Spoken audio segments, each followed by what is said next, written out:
Awesome. Well, thank you all so much for joining today. I'm really excited. Ever since I started working at Senior Success, I had heard about Wisconsibs and all the amazing work that they've done supporting siblings. So I'm super excited to hear what they're doing, what projects they're doing that we can perhaps replicate or, you know, support from here in Oklahoma, but mostly like replicate and hopefully make even better in Oklahoma. I did want to give a little shout out to Stillwater. They had their first Sib shops and it was a huge success. Three of the coordinators, if I'm not mistaken, are actually two of them, I believe, are special education teachers. So this came super natural for them, but they were able to do a respite and a Sib shops, and they had a wonderful turnout from families and volunteers. So congratulations to them. And before I go on, I did want to do just a quick little roses and thorns that we did last meeting. Roses being something great that happened at your sip shops, thorn being an obstacle that perhaps came up last time that we were since last that we met. If perhaps you aren't a part of a sip shops yet, or you're still developing your sip shops, no worries. Roses and thorns that's happening on in your life. But I'll go ahead and pick the first person I see on my screen. Chelsea, would you like to go first? Sure. I was thinking that probably, I don't know if this would be a thorn or not, but we always contact families before to try to get a head count to see, how many people are coming. And we had 17 who agreed to come. And so we were a little stressed out. It ended up only 10 came, but I feel like 10 was still good. And then flowers. We did have, I feel like quite a few new kiddos join us. And whenever we were doing the surveys, they all seemed very hopeful to keep coming. And there was one kid in particular, I was talking to his grandmother had brought him and he was like, do I have to be here, and she was like, just try it. And then at the very end I was like, I mean, but you didn't die, and so like, we're not that bad, right? And he goes, no, I'd totally come back. And so Oh, that's that, I think that would be a awesome. good flower. Good buy-in for sure. Yeah. Um, no, lovely. And I forgot to mention, but Chelsea, could you tell us please what sip shops you're a part of? Oh, I'm sorry. Yes. I am a part of I think we named it Toontown, which is a Tulsa sib shop. Tulsa Sip Shops. Awesome. Put on by Mental Health Association Oh, and yes. Three Oaks. Correct. Um, Next I have Gwen's AI. I also get the feeling that that's not actually Gwen, it's just her AI. So we could skip over you, Gwen. No worries. I need to learn how to use that though. Jada, would you please tell us what sip shops you're a part of and your roses and thorns?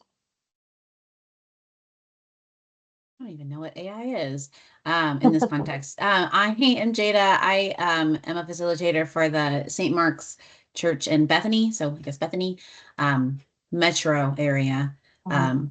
more or less, I think. And let me think. So roses, we did have. Oh, I'm like blending together. We had a new little girl this week, or that week, and I think she enjoyed it. She was real quiet, but I think she had a good time. We'll see if Yeah, she comes yeah. back this next week. And we made pumpkin spice lattes, which was great and a huge hit. And I never expect it to be as big of a hit as it is. And these kids love it. There's no coffee in it, by the No way. coffee in it. No coffee, but they love the flavors, and that was really fun. Um, Thorns. I mean, this is kind of, I would say, an adjustment on kind of ongoing. I've had the same group of kids for a while, and we are exiting our cute little um children, like young age group, and now entering the preteens, which is challenging for everybody. Me Mhm. trying to hold and engage their attention and trying to figure out things that work and don't work. And it's been a fun process, but definitely humbling. Yeah, yeah. Especially being a millennial amongst a bunch of Gen Zs and Gen Alphas. They are real quick to put me They're in my savage. place. No, and so Jada, I'm happy you're here because with the especially Tessa, she's working really closely with Emily Hole, who's now the CEO of Kindring.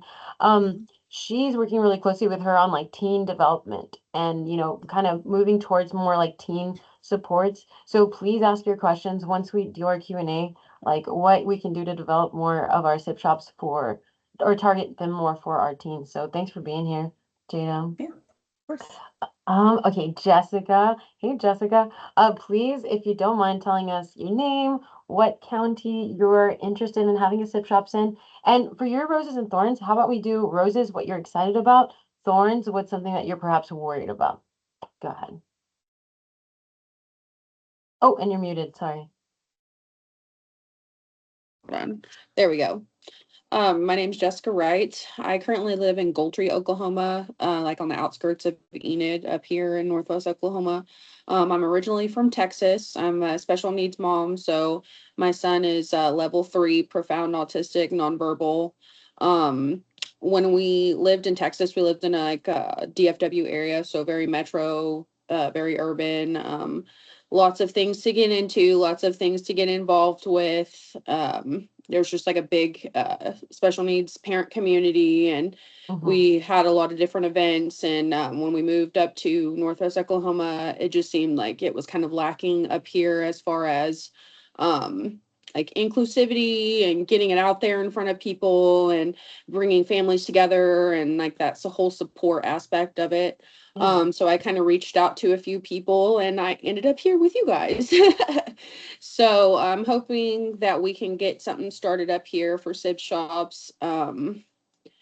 It's just really important, especially in these rural, smaller communities, that people know that they have support, and that there's other people that are going through the same things that they're going through. So I think my roses would be, I'm excited to bring that to people, get people out of their homes, get their kids out of their homes, finding either a friendship or, support from one another. And then as far as a thorn, just probably acceptance and people being open to, just getting more involved and, getting outside of their little bubbles that they created for themselves and just giving it a chance. So, Yeah, no, great. Thanks so much for being here, Jessica. And I would say one of my roses for you is that we did get the green light from We Rock the Spectrum and Enid to use their venue, and that is the biggest We Rock the Spectrum I've ever seen. So, yeah, awesome. we had the hardest part out of the way, which is a venue. Yay. So, yeah, super excited for That's that. exciting. And you're gonna do amazing. We will have to reschedule our meeting here soon, but thank you so much for Yes, being here please. today. Yeah. For sure. And so real quickly, because I know there are some people that are gonna hop on in a sec, so I'm just kind of going over our updates, but I did have a huge favor to ask of you all. We are going to meet with Emily Hall in January. And so I would love it and really super appreciate it if you all could help me get these surveys out to the parents, as well as the Sib Shops attendees.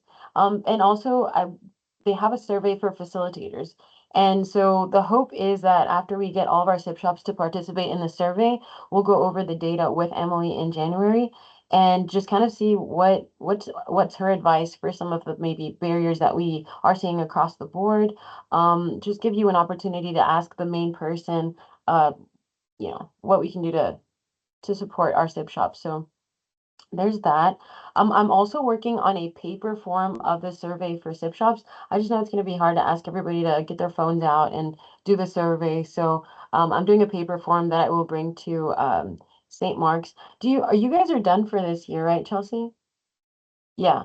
Were you Yeah, guys? we decided, I mean, since we were doing every other month, we made sure to do it to where December was off. And so No. we had November, but I mean, we did all the surveys. Oh, And yes. so, yeah, You all guys are three. awesome. So that should, all that data should hopefully have gone through, you know, how technology is sometimes, but No, yes, perfect, perfect, yes. And I mean, it really does benefit you, like us as a sip shop. And I super appreciate you, Chelsea, for doing that. But I hope that when you guys are looking through your responses for your sip shops, like you guys are hopefully going to get some great insight from Emily on, better ways to support your, absolutely. And whenever team we were time. doing, we had a paper one, so maybe I don't know if Lakeisha just like typed it up or something for Yeah. the kiddos, and so they were all filling them out. And whenever we gathered them up, you know, I wanted to read all of them, and for anybody who didn't want to share out loud. And then there was one girl in particular, she's always kind of quiet, and I felt like she had the most profound answers. And so I was Stop, like, what she what? Like, said. you actually like us? Like, we're reaching you, you know? And so that was really cool That's because she was like, I just love the awesome. people here. And she's always kind of quiet, but I thought that was awesome. So Oh I my definitely know God. how valuable I feel like, you know, the surveys are for sure. Oh, I love that. Do you Yeah. remember what's a little something she said that you were like, oh my gosh, I know the work Um, that I'm doing is important. I mean, for the most part, they were all pretty vague, but the one girl in particular I was thinking of, she said that I thought it was the facilitators that she really liked, and so the few. But I mean, you know, that was good too because you know we're a support as well. Yeah, So absolutely. No, I love that. I love that. And just as a reminder, I'm just really here to help and support y'all sip shops in any way I can, whether that's supporting and identifying and collaborating with local groups, helping you have a team surrounding you to maybe perhaps there's a month that you can't attend, whether it's myself or another community volunteer. Like, how can we make sure that these sip shops are sustainable, that they don't end with us, that they continue to grow in our communities. And so yeah, I help with funding, with promoting creative activities, training, and working on sustainability. But more than anything, I'm just your cheerleader. I'm here to like make sure that everybody knows the amazing work that you guys are doing. And now, thanks to being on the Sip Shops, sibling board, the National Sibling Board, I am 100% repping how amazing you guys are to the nation. So I'm super just grateful for all of you guys. Um, and yeah, real briefly, these are the sip shops on the left that we've got going on. Oh, yay, Tessa's here. Stillwater is the newest addition. Enid, you guys are going to be hopefully my highlight in the next couple of months. But yeah, we got Enid in the back burner. Hopefully going to get kickstarted soon. And I'm also happy to share this presentation with you all so that you can look over what ongoing programs we have, ongoing projects, as well the partnerships that we have currently. I'm not going to say too much, but we finally do have our sibling camp uh, date and location. Nothing's off the table yet, but yes, it is confirmed. Kind of. So, so once I have the approval to like share, I will definitely share with you guys the date, the time, and definitely like the volunteer interest form as well as the family interest form. I do have that on one of the slides. This has been ongoing since our last sibling camp that has been open to the community to register. I think we have like over 100 right now. But this is for like sibling camp families, sibling camp volunteers, respite volunteers, and just any other person that wants to be connected with all the awesome work that we're doing across the state. So yeah, that's all in the works. But one of the things that I'm really excited about that we're going to implement this year is having a sibling camp that's overnight, but then hopefully having other opportunities that are like day camps for siblings with and without disabilities. So we're working on the model that you guys can replicate in your communities um, for this summer 2025. And Jessica, that is something that I think, you're talking about connecting families to these services and getting them excited about inclusivity and feeling connected to a community. I think that's a project that I would love for you to get looped into. Tulsa, you guys are already doing it. We just want to make sure that we're supporting all the work that you guys are doing. And then OKC, like Jada, you're in OKC. Let's just work together, get these families connected to these programs that we're putting so much intentionality behind. But yeah, that's the rundown on sibling camp. Tessa's here, and um, I want you guys to learn as much from her as possible. You always have access to me. We don't always have Tessa, so I'm gonna cut my presentation short and give the mic over to her and allow her to present herself. Hi, sorry about the issues. I kept getting clicking the wrong link, I think. I don't know. First I had another meeting that went over, and then meeting link issues. So I am Tessa from Wisconsibs up here in Wisconsin. And we are an organization that exclusively offers sibling programs. That is the whole mission of our nonprofit. So I grew up attending Sibshops. So I've been involved with them for well over 25 years now. And as our organization grew and developed, I was offered a part-time position and now get to be in charge of all of our youth programs. So we are in one, like, this is Wisconsin, like if this is the little peninsula of Wisconsin, like I am here. And that's where the bulk of our programming has come from and stemmed from, because that's where the founder is from. We've now expanded programming to an area of Wisconsin down here and over here in Madison and Milwaukee, which are our two like biggest urban areas, and like Madison, Milwaukee is what everyone knows. And so where I am also in Appleton is right near Green Bay, which Green Bay Packers. So in the past, our statewide programming was because we attended conferences. We would do Sibshops at different like conferences. Like we have a statewide autism conference. We have one called Circles of Life, and this is for families of individuals with disabilities. They can come and learn about like, what are your states? There's always speakers there talking about like CLTS, which is our county like waiver system. They're how to navigate IEPs and different stuff like that. So all the breakout sessions are all about, or also like self-advocacy and what are some of the things our states or your region offers to help with different programming and things like that. So we go there and we do Sibshops. And then we also have a camp. So that was our state. Well, now that we've expanded, our Sibshops are throughout the state. We do have an overnight camp, and we also have a day camp. And we are working on this for 2025, replicating our day camp in the other locations, because it's been up here where I am for like 15, 20 years now. Yeah, we've had the day camp here for quite a while. I mean, I remember going to it when it was called a day camp, but it was one day. It was like just an extra long sib shop. And we've just keep growing from there. So I'm not sure, Sam, what specifically would you like me to talk on? Like how Yes. we do our outreach, or do you want me to just open it to questions? Oh, no. Definitely give us, because I think for perhaps most of us, we don't know how Wisconsin Sibs works. So I would love to, if you could walk us through like the different programs you have, Yeah. and then go into like your outreach. Because I know from our last meeting, there are a lot of questions of like, how do you get like volunteers? How do you engage volunteers? There's different things, there's different strategies from urban to rural communities, and how do Yes. you support that? Yeah, give us the whole rundown. Okay. Because we know, like, pretend like we know nothing about Wisconsin. And everyone here knows what Sibshops are, correct? Okay. So we started based on Sibshops. So our founder, Harriet, she has a son with special needs and a daughter that's typical, and her son's needs are pretty high. And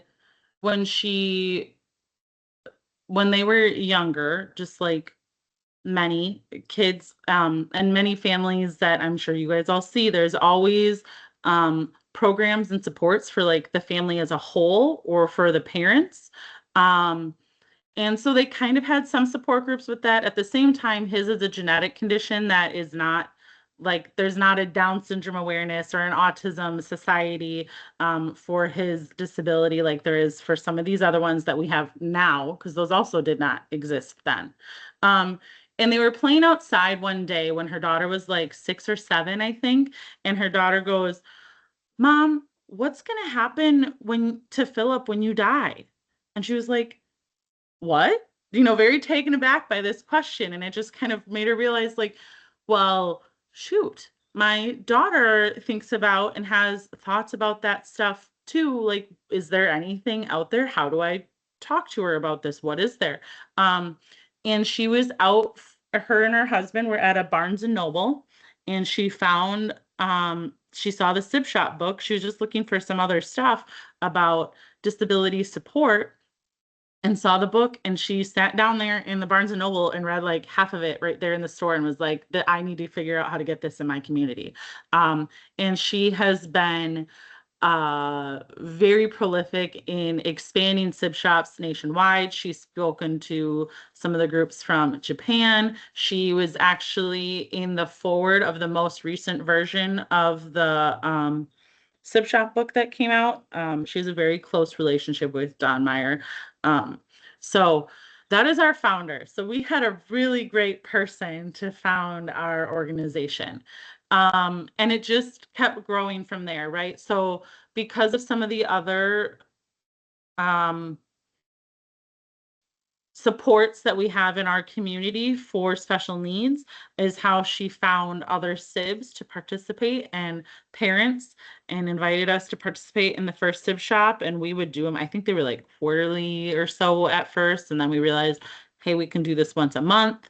And then it grew to offer Sib days, which I think was like a 1 or 2 day event at first. And that grew to a week. And then there was some county organizations that decided, like, somehow they came together. I don't know the full backstory, and decided, like, hey, let's try a Sib camp for these siblings. And those counties came together, and there was a few years of this like long extended weekend overnight camp. And I got to attend those. And then the funding for that through those counties disbanded, but Harriet's like, I can't lose the camp. These kids all love attending it, and there's a demand. So our camp, the next 2 years, we kind of partnered with one of our local YMCA camps, and that was that was a long time ago now. And then we partnered with this group in Wisconsin, that in a part of Wisconsin that's known for its like nature and all of that stuff. We partnered with a group out there that did a camp for us at like one of their campgrounds, but they do adventure things like zip lining and kayaking and stuff like that. And we went from having it like 1 weekend to 2 weekends to 3. And the last 4 years, we've offered it for 4 weekends. And now this Camp 2025, we're taking it back because they kind of ran it. We ran the registration, but they ran the camp. And they've had some turnover. That's how it's been for like maybe the last 10 years, was going up there, maybe a little more than that, even more than that, because my brother attended it and he's 28 now. And the oldest you can go is 16. And I remember him going. So we've been doing it up with that group up in this part of Wisconsin for a while. So we just kind of made the decision this year that we need to change our camp because they've had some turnover in staff up there. The same people who had been helping coordinate their camp was no longer the ones coordinating it. And we felt that the sibling support part of camp was getting lost. And it's not a very traditional camp because, like I said, they're kind of in public campgrounds. So we are now going to be at a traditional camp where the other thing too was going up there, they could only offer it to like 10 to 12 kids per camp, where now I'll be able to offer it to 60 kids. And we'll just have the small groups per cabin, right? So that they can still get that breakdown and get the small group interaction, because that was a worry when we asked for feedback for parents as we did this expansion, this new camp, that the kids would lose that small group and being able to feel safe and supported and everything at camp. And we're like, well, actually, they'll still have small groups, but this is going to allow us to bring more sibling support into the camp curriculum compared to what they were getting. So we're very excited about that. And our Sib shops over the years, as those have grown, like I said, we started going to conferences. That also is part of your going and hosting them and partnering and hosting them at places like a conference or an event like that also allows you to spread awareness that we exist and get people interested in bringing Sib shops to their community, or like, how can I do this where I live? And Milwaukee and Madison, like I said, are two big urban areas here, and so they've been high demand. And so finally last year we were able to get at the end of last year, we were able to get grant support to expand and hire coordinators in each of those areas to host Sib shops. Now we have them monthly in 3 different regions of our state, and try to bring them to other locations throughout the year or two when we can. So with that, we also have Teen Sib Leadership. We tried teen Sib shops for a while, back when I was a teen, as the kids who started the Sib shops in this organization were growing into teens, and it just was not, they realized we don't like them being called Sib shops because that feels like it's for little kids. And just teens are harder to get together, between their school lives, their academic, like whether it's academics, they're starting to work, sports demands, social lives. They're too cool to go to Sib shops now and do that stuff, right? So those didn't stick, but we did develop something called Teen Sib Leadership Day, because a lot of the teens started volunteering for that day camp that I talked about that we have. Our Sib Days is what we call it. And so we created Teen Sib Leadership Day, and it is a day where we bring them together. And sometimes, like, we've gone to places that have ropes courses. Last year, we went to this place where we're going to start partnering with for camp.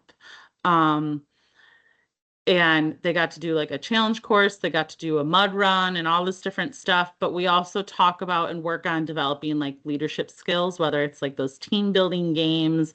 And for some of those like team building games, right, we would put like the kids that we know are quieter in charge so that they can work on developing that kind of stuff like that. And we do a lot of discussions about how Sibs, the inherent leadership skills that come with being a Sib, right? Like advocacy, speaking up, patience, like, because we would talk about like what makes a good leader, or what do you think makes a good leader? And then so we have this whole list of stuff, and then it's like, what skills off of this list do you think you have? And that might make you a good leader. And they realize, oh, like I'm already like, yeah. So next year, we're also changing that, and we're doing a whole 3-day weekend retreat for teen leadership instead of just one day. And they will also have the opportunity to be junior counselors at our overnight camp. That's one of the other things with the change. And we are trying to do teen meet and greets like quarterly. We have one coming up in February here that will be at like a local rock climbing gym, because we're like, let's try to get them to these places they think are cool. Maybe that'll get them to want to come out and do something different. And we're also experimenting with different days and times, like if we do a weeknight or a Sunday night, because typically our Sib shops are like Saturday mornings and afternoons, but we're like, well, teens are much more, like we said, in demand. So we're still working on that one, keeping them involved and other teens involved. They want it. They ask for it. When we send out surveys and ask, what do you want? They're like, we want more times to get together. Some of them are just saying like, we would just love the opportunity to like sit at a coffee shop and hang out with these people that we can't always get to, that they've started to make friendships with going to like the Sib shops and camps over the years. So just trying to create those events and situations for them. This is another new development we've been working on for about the last year. We also have adult Sib programs. So one of the main ones we've had for a couple years, and then it kind of got lost, was what we call Journey Forward. And this is a big program, and we actually just launched an online version of it. So it does not have to be just Wisconsin where these people can participate. And there's virtual office hours. Like it literally launched yesterday, our online journey forward. So it is a web, not a webinar, like a web series, because you can do it at your own pace. And it is for adult sibs to start looking at what do they need to navigate and parents, if they can get their parents involved too, to have the conversations and what stuff do they need to start navigating to be prepared if they are going to be taking over as caregiver. And even if they're not like full-time caregiver, what does that mean? Are we putting our sibling in housing? Are my parents going to do that before I leave? Like start having those conversations, because so many times we get Harriet, our founder, was realizing she'd be getting these calls from adult sibs before those of us that grew up in the program became adult sibs, because obviously for many generations, and it is still new, even for adults some of my age, where the acceptance for disability and the conversations we have around disability. It used to be so, no, we just don't talk about it.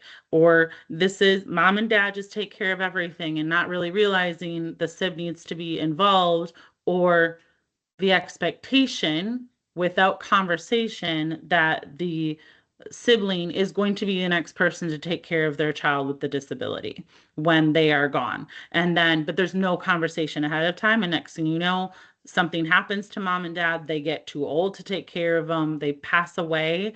And now you have an adult sib that's like in their 40s or 50s and being like, wait, all of this stuff I have to take care of. How do I do the finances? Right? Like there's a lot to it. And maybe they weren't prepared to take that on, especially if the individual with the disability still lived with the parents and were highly dependent on them. So this is Journey Forward is the program to, and kids talk about that stuff too, right? Like, I don't know if for Sibshops, we do hear those concerns from the kids, like what happens with my parents. So Journey Forward is the actual like big questions for adults to start navigating. What does it look like for my sib financially? What is my role in that? Do I want to take this on? What stuff do we need to put in place so that when my parents pass away or responsibility becomes mine, whatever it might be, whatever those conversations are that they need to have, and how they can navigate it, like the lawyers and people, how to navigate the systems too. So, which is so important. And with that, in the last 2 years, we've also been working on getting more just adult SIB support programs in there, so next week we have an adult SIB trivia night, and that's all it is. We're just hanging out and we're doing a trivia night. We're not even like necessarily navigating the sibling woes like you do at Sibshops. It's just a night for like some adult sibs to get together and talk and hang out. And sometimes we talk about sibling stuff, and sometimes it's just that community is there, right? We're creating that community. That's the big goal. And we're trying to meet those needs from childhood to adulthood, or through adulthood.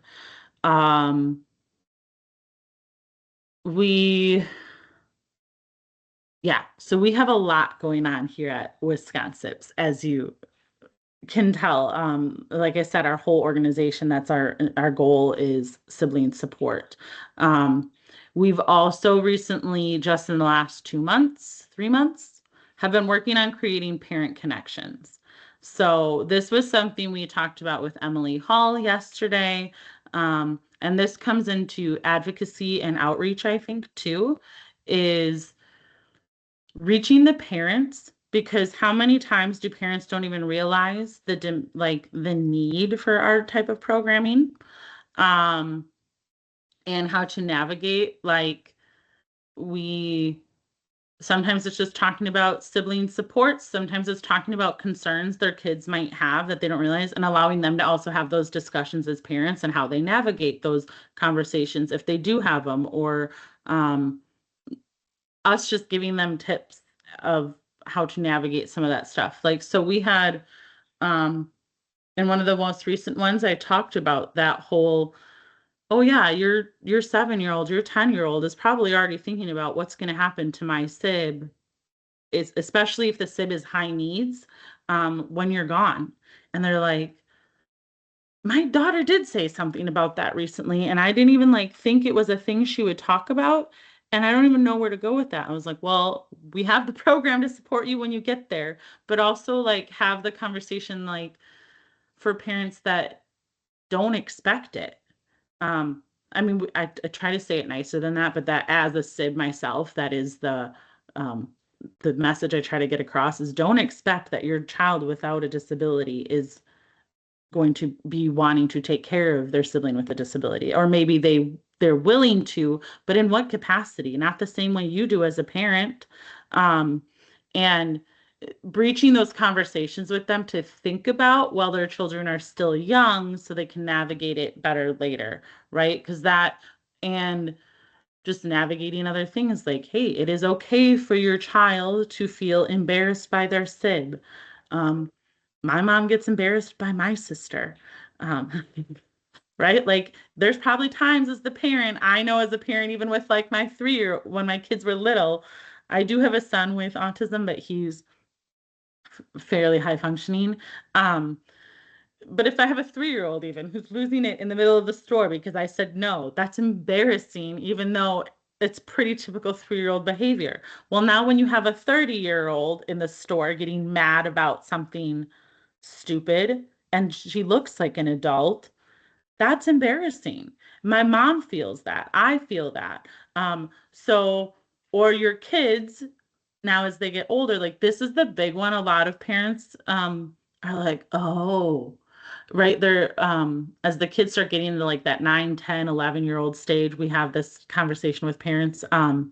They're starting to realize social norms, and starting to realize what's weird and what's not weird. I'm starting to navigate that with my son. He's at that preteen stage.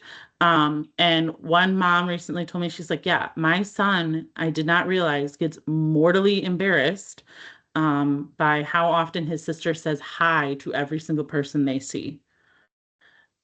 Because that's not typical. Never, and everyone doesn't say hello, like hello to everybody. And she's like, and he's mortified by it. Whereas her mom, I'm just like, whatever, that's how she is. And we're like, well, yeah, your kid's starting to get to that stage in life, and then prompted them to have those conversations. So we run the full gamut. And it is a lot. It takes time. Like I said, so our organization is, well, we are pushing 30 years old. So this is not something offering all these things because I think if I had just sib shops, or if I was only offering them every other month or once, even if that's all we still did, and I'm hearing someone like me talk about all this stuff, I'm like, oh my God, I love that idea. I want to do that. Oh my God, that seems like so much. It's because it is a lot, but we've been here a long time to establish it. And but we still struggle sometimes with outreach. There was a lot of like restart after COVID and trying to we have people who were like veterans to our programs, but there was still a restart of getting the new, especially like younger kids. And as we've expanded across the state, getting teens, because our teens here are more involved because we've had our programming here for since they were kids. They've been involved. Where now, as we're trying to hit these other parts of our state and we want teens involved and we want to offer programming for them, they don't know who we are. They haven't been a part of us. So we are, it has been a struggle, even though like I said, we go to these conferences and parents are like, oh my God, oh, your sib shops only go to 12 years old. My 14-year-old would love something like this. Well, hey, mom, look we've got a teen program in your area. one kid signed up for the entire Madison area. And it's like, right, it's not just the city of Madison. We reach out to all the areas around it too. Like any urban city area, it's the communities around it too. And we had one kid sign up. We were like, what the heck, despite the demand of all of these people that we keep hearing. So we have those same struggles. But we do,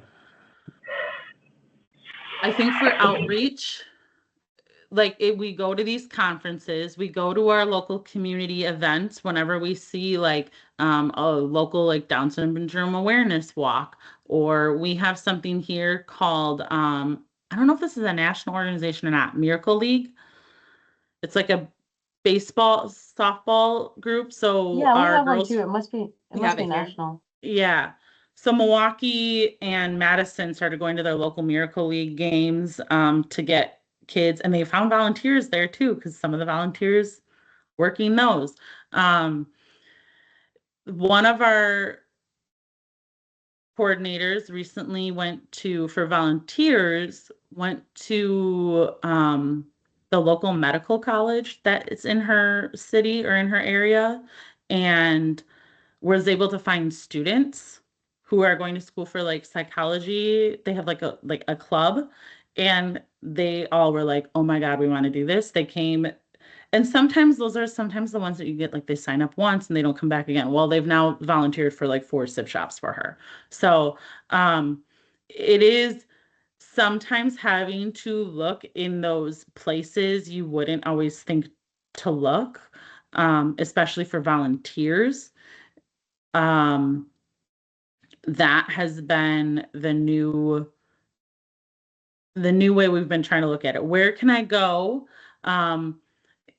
Local counseling places for students, for participants and volunteers, like reaching out to them, because I don't know about your guys' area, but obviously in our society in general, like there's been a bigger push for like mental health and stuff, right? Especially in children, especially after COVID. And we've had more and more counseling places pop up around here that aren't just through our main medical providers around here. And so going and reaching out to them and being like, here's some of our brochures, here's my card, here's some information about programs if you guys work with kids that could benefit from this, or if you guys would love to partner with us and help host a sip shop. And these have been, sometimes it's a swing and a miss, sometimes there's like, oh my God, yes, I think we would love to partner with you. We did one last year with a local counseling place that also they do like mindful yoga. So she came and did like a yoga session at a sip shop for us, that also taught the kids how to navigate like anxiety and stuff like that. So we're giving them tools and education at the same time we're giving them a new experience, and partnering with these other people. So it is, I think, for the big thing that I have learned since I came into the youth programs manager role versus just being a volunteer at Sib Shops is finding and navigating these unique partnerships in places that I wouldn't think to look for them. And encouraging our staff to look in those places too. Tessa, I think this has been amazing. 30 years Yeah. of knowledge. That's insane. I know Chelsea, Jada, and Kayla and Rona, they have their zip shops. Jessica is working on one in rural Oklahoma, Enid. So ladies, if this is a good time, what are the Yeah. questions that you guys have? They've got 30 years of experience. Holy heck. And how long, well, if it's been 30 years that it has existed, Tessa, how long have you been a part of that? The entire time. Oh my gosh, that's amazing. Okay.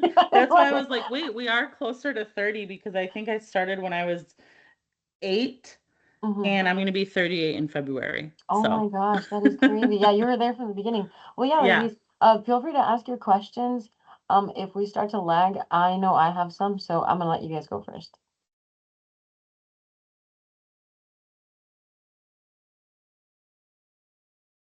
I have a question.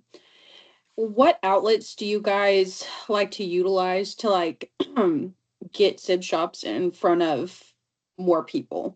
I know I have done social media marketing in the past for a few different businesses for myself. And I know that a lot of people are on the internet now. A lot of people don't subscribe to the newspaper, don't listen to the radio, don't watch TV, just have streaming services. So what outlets do you guys kind of fall back on to make sure You did just freeze on who me, they can but connect with and things like that? yeah, I got your whole question though. So we do a lot with Facebook and Instagram, and I am the not quite the youngest, but at the time that I became full time, I was the youngest member on our staff, and very much of the generation and age of realizing like, hey, everything's online. We really need to work on curating our social media. We were posting on it once in a while, more so to Facebook than our Instagram, which is still like our more popular one is our Facebook versus Instagram. I think that's how it is a lot of times for most organizations and businesses. I think a lot of times if you're posting events and stuff like that, um, just because of how they work, right? Facebook versus Instagram. So we've talked about both my interns. We have summer interns every year. So both last year and this year, they've talked about how we should establish a TikTok. And I'm like, give me a plan. What kind of videos? What should I make? Because I'm for that. I've been doing some reels, but what do you think we should do for TikTok? And neither of them have given me plans. But I'm like, let's do it. I'm for it because I know that's also a huge outlet, but if I'm going to keep it up all year, I need a plan. But we rely a lot. I've done some social media webinars and seminars, like attended to learn, and I've curated a brand. Like if you were to go to my Instagram, because that's the easiest place to see it, and go back like 2, 3 years ago, everything there's like I said, hardly anything posted. And then you start to see more stuff being posted, but it's not on brand. So then we really curated trying to make everything look on brand. How do we make stuff stand out? We so we do a lot, and we try to do promoting events, but also doing things like I made a reel from our Teen Sib Leadership Day because all the teens there was a trend going around on like TikTok and Instagram Reels where people were like going out and they'd be like, this is me before so and so's bachelorette party. This is me, and then recording at the end. And I was seeing it for other events too. So we did one for Teen Sib Leadership Day because, like I said, we did like a mud run and all of that stuff.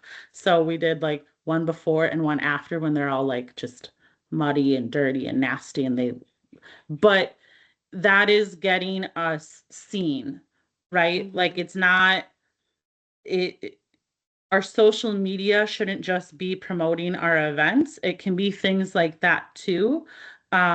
With the rise on that's how everybody sees everything. So now like and since it's teenagers, are they sharing it?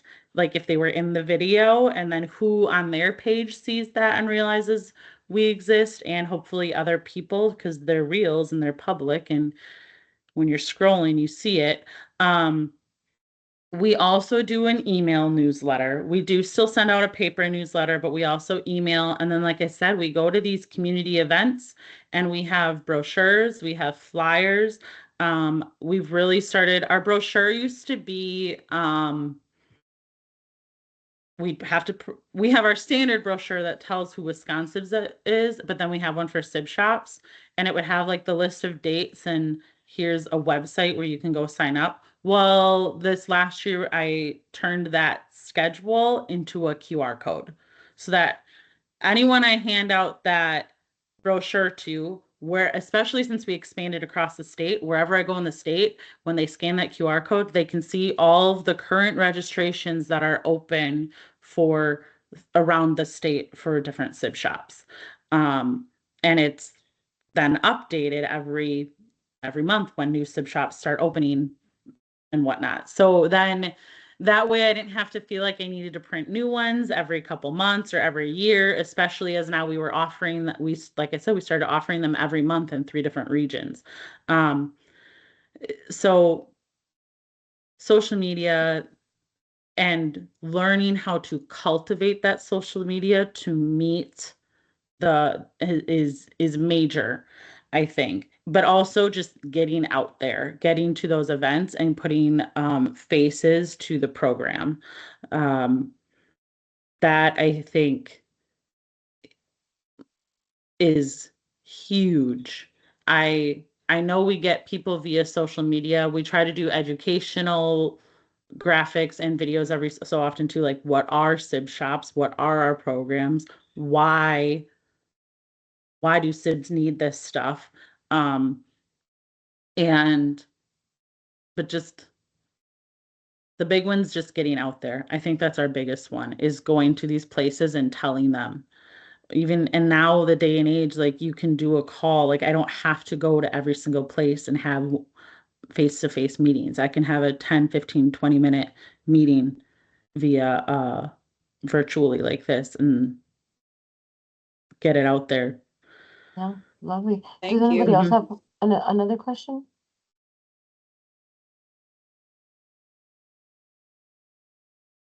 I know I talked a didn't lot. I'm know- sorry. No, I didn't you're know if my fine. question was kind of rude. And so I was curious, like funding, that piece of thing, you know, but Yeah, I mean, you don't have to answer that either. that's not rude at all. Like it Okay. like it does help. We have 30 years of backing. So up here in the Fox Cities, we have I say Fox Cities because that's our region of the state, is we're along the Fox River.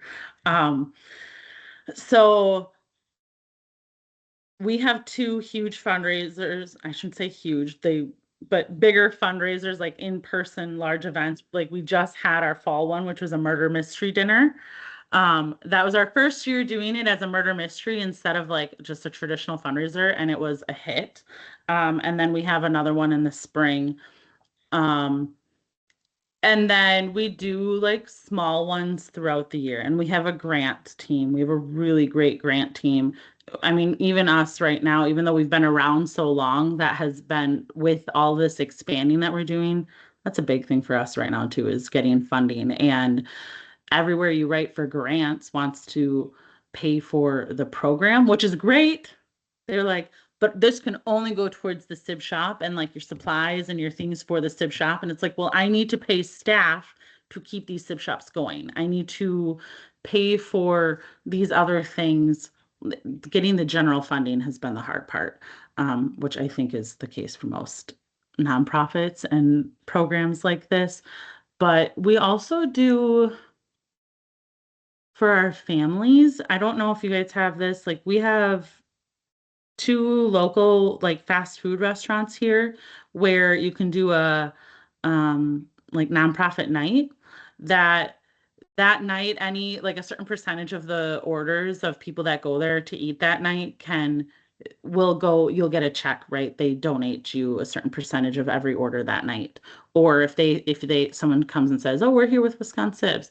So we've started dabbling in things like that. It only gets us like a couple $100, which with the size of our organization isn't a ton, but it's a little bit. But also if you're smaller and you just need enough to run like, get some supplies for the sib shop, well, that could make a difference. And it is a way for some of the families, not everyone, obviously. That's been the big thing too, is we're like, the families we work with don't always have the funds to contribute donations. And we try to keep our sib shops either sometimes they're free or ours are like $15 right now.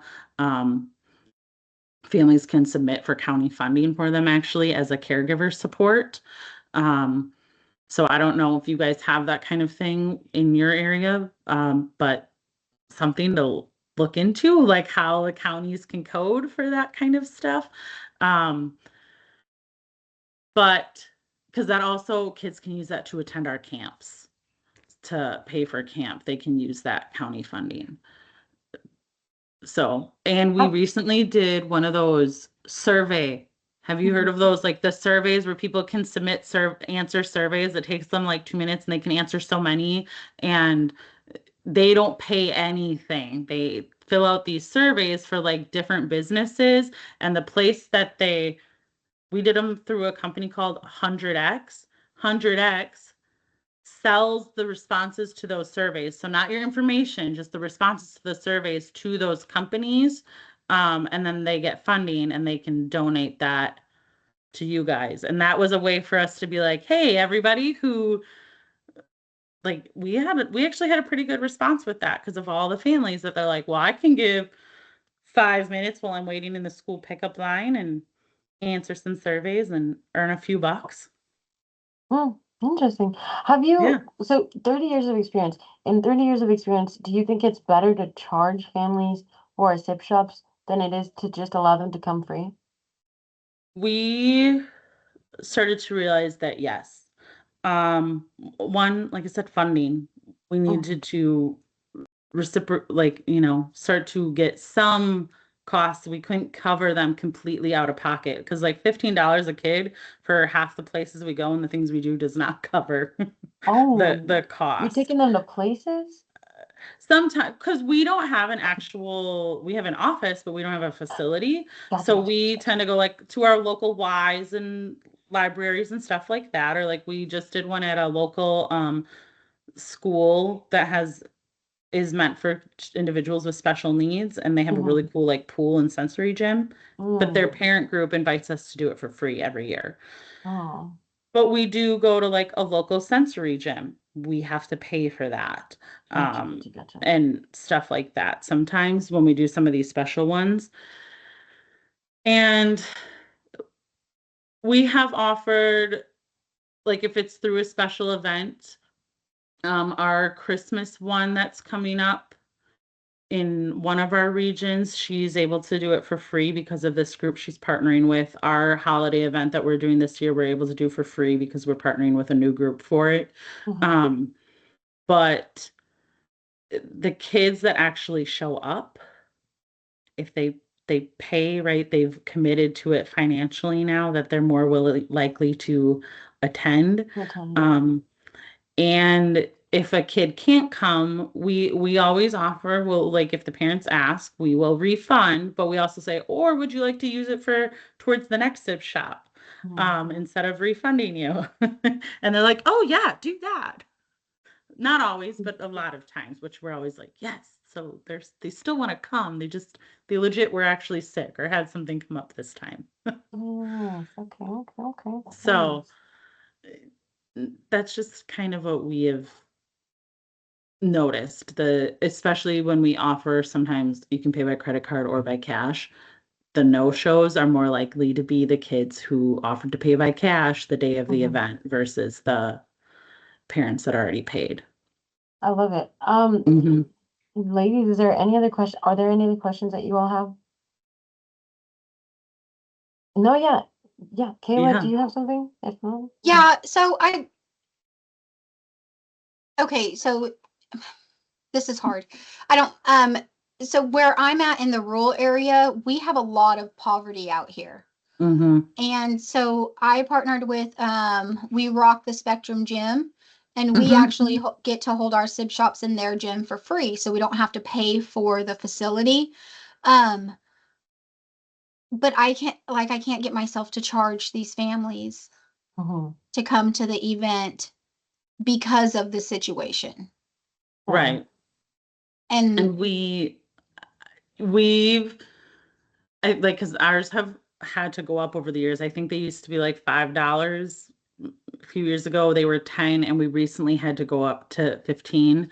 And I get that because we do have that. And when we go to new areas, like our first like 3 in Milwaukee, we did for free.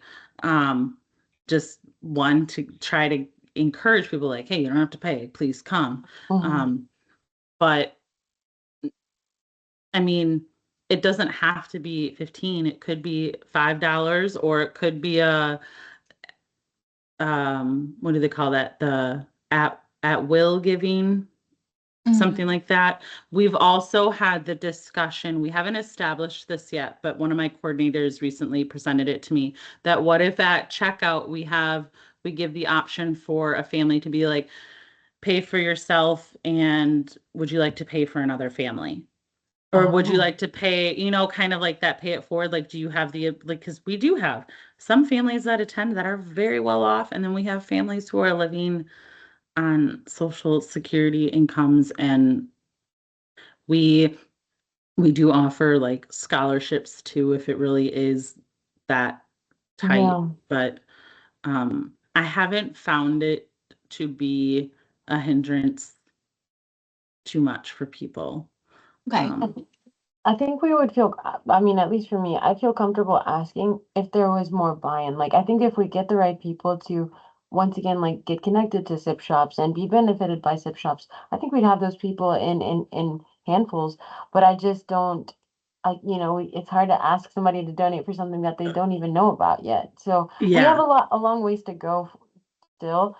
I think luckily with Sooner Success right now, like if there are like supplies that we need, we can do that. We have a stipend. It's not much. It really isn't for all the work that Kayla does. I know it's just a little nick for her, but we have a couple of supports so that we can provide the services as accessibly as possible for now. It also doesn't hurt if you guys are all one area. We did it for toys recently, but I've seen other people do this. Because for our Santa celebration, we have a workshop, and our celebration went to 2 days. And so I needed way more toys than I've ever needed before. We did an Amazon wish list that then I emailed out, and I had a range of toys from like $5 to $20, and I now have 197 toys to fill Santa's workshop. Oh my gosh. I had a couple bins in storage from last year, but like it helps. But you could do that for like markers and crayons and paper and other supplies that you might need every month. Or however often you do SIP shops, right? And like I have a toolbox, I don't anymore, but my coordinators each have, I bought from Amazon for them like a $40, it's like rolling toolbox, and it's filled with papers and markers and all of the things. So we made an investment. I think to fill it for me was like $150, but it is all of the stuff they need, like rubber bands, clothespins, paper, markers, pens, all of the stuff. Yes.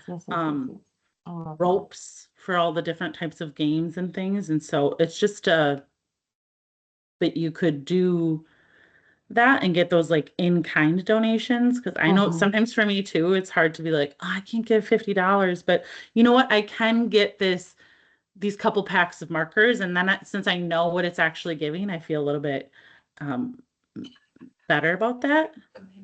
I love that. That's a great idea. I think definitely something we can implement. I just want to ask you one.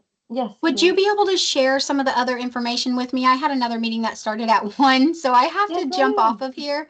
But any additional information, if you would please share that with me as well. And I love that toolbox idea, by the way. Yeah, and you guys can email me too if you have more questions or want to talk one-on-one at any time.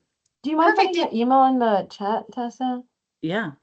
And then just I wanted us to end on a good note. What's been your most impactful story that Wisconsibs has found? Impact and like long term, or Take a picture of her. I have a lot. You have a lot. I know. Yeah. I mean, obviously, most recently, Harriet and our new current executive director likes to say I'm their biggest impact story, because obviously, like how I've grown into one of the now like full-time employees at, and this last year was our first year to have 2 full-time employees. We used to all be part-time or volunteer run, right?